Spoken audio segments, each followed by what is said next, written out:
One cold winter, a lonely queen sat sewing by her ebony window frame. She pricked her finger, a drop of blood falling onto the snow. A profound wish formed for a child with skin like snow, lips like blood, and hair like ebony. Her wish was granted. She bore a daughter named Snow White. Tragically, the queen died shortly after. The king remarried a woman of breathtaking beauty, consumed by vanity. She possessed a magical mirror, daily asking, "Mirror, mirror, on the wall, who is the fairest of them all?"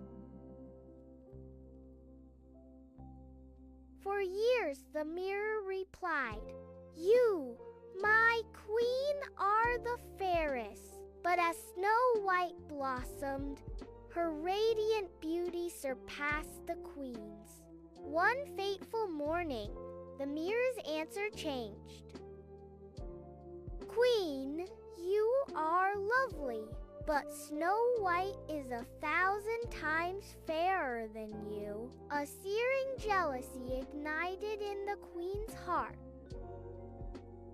She commanded a kind huntsman to take Snow White deep into the forest and kill her, bringing back her heart as proof. The huntsman, unable to harm the innocent girl, tearfully urged Snow White to flee. To appease the queen, he slew a wild boar and presented its heart. Lost and terrified, Snow White wandered through the dense, whispering woods. Just as despair set in, she stumbled upon a charming tiny cottage. Inside, everything was miniature and orderly. 7 tiny plates, 7 little mugs, and 7 neatly made beds. Exhausted, she ate a little from each plate and, finding one bed, fell into a deep sleep. At dusk, the cottage's owners returned, 7 hard-working dwarfs. They were astonished to find a beautiful maiden asleep. Snow White awoke, startled, and tearfully recounted her harrowing tale. Moved by her plight, the dwarfs offered her shelter, but with one strict rule: she must never open the door to anyone while they were away. Back at the castle, the vain queen, believing Snow White dead, consulted her mirror. To her horror, it revealed the truth. Snow White, high in the mountains, with the 7 dwarfs, is still 1,000 times fairer than you. Enraged, the queen vowed to finish the deed herself. Disguising herself as an old peddler, she journeyed to the cottage. Snow White, forgetting the warning, opened the door. The peddler offered a beautiful, intricately laced bodice.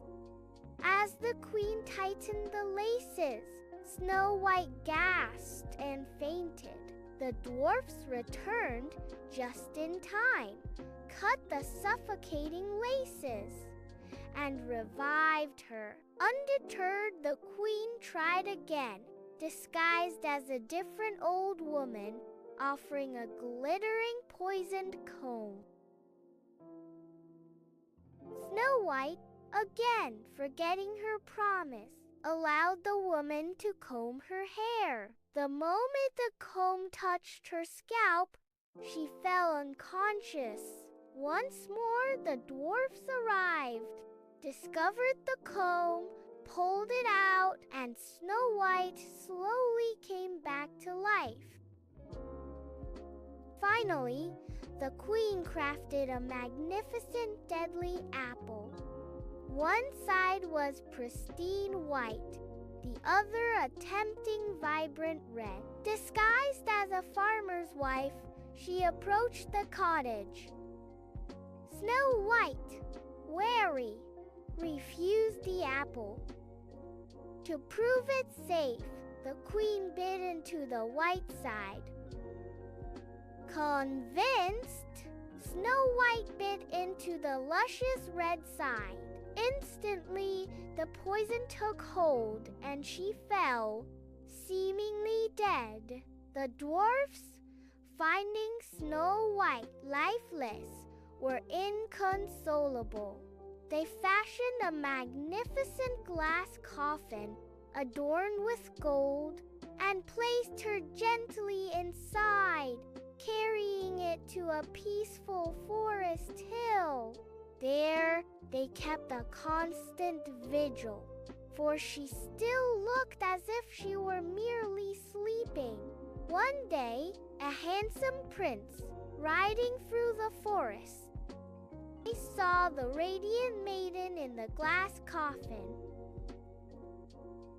Captivated, he learned her tragic story and pleaded to take the coffin to his castle, promising to honor her. Reluctantly, the dwarfs agreed. As the prince's men carefully lifted the heavy coffin, one stumbled, causing a sudden jolt. The small, poisoned piece of apple dislodged from Snow White's throat. With a gasp, she opened her eyes, alive once more. The prince, overjoyed, immediately asked for her hand in marriage. Snow White, her heart filled with gratitude, happily agreed. The dwarfs were welcomed as honored guests.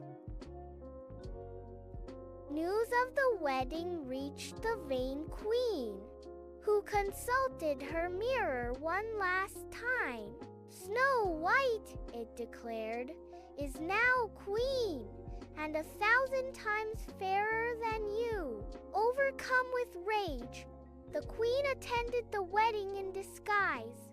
Upon seeing the radiant bride, she recognized Snow White and, consumed by her own evil, turned and fled, never to be seen again. Snow White and her prince lived a long, happy life, ruling their kingdom with kindness and wisdom. She never forgot the simple cottage habits, and he always remembered how quickly safety could turn to danger. The dwarfs visited often, their path between the forest hill and the grand palace becoming a well-worn trail. And so the tale concludes. Danger faced, deceit unmasked, and a life once lost beautifully returned. And so the tale concludes. Danger faced, deceit unmasked, and a life once lost beautifully returned.